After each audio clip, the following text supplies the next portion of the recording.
लाल चटणी बनवण्यासाठी बेसन घेतलेलं आहे, 1/4 मीठ घ्यायचं आहे, हळद अर्धा चमच्यापेक्षा कमी घ्यायची आहे, अर्धा चमचा ओवा घेतलेला आहे, ओवा हातावरती क्रश करून जरा चोळून मगच घालून घ्यायचा आहे, मिरची पावडर घालून घ्यायची आहे, थोडीशी घालून घ्यायची, जास्त नाही, थोडं थोडं पाणी घालून घ्यायचं आहे आणि हे छान मिक्स करून घ्यायचं आहे.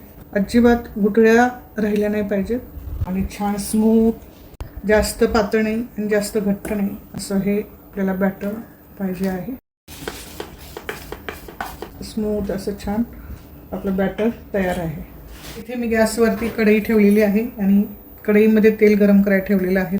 चुरा बनवून घेते तोपर्यंत, कारण आपल्याला बनवायचं आहे चटणी.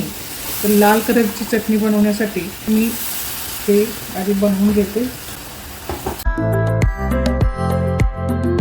छान कलर आलेला आहे आणि आता मी हे गॅस बारीक करून पूर्ण हे काढून घेते. वा,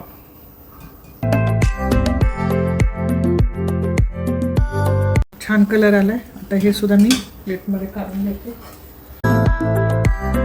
लाल चटणी बनवायची आहे. तर आता इथे घेतलेलं आहे मिक्सरचं भांडं.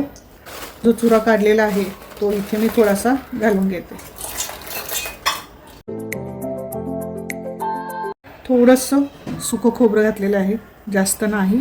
लसूण 7 ते 8 पाकळ्या घेतलेल्या आहेत. चवीनुसार लाल तिखट, चवीनुसार मीठ घालायचं आहे. वाटून घेऊया. आता चटणी तयार आहे.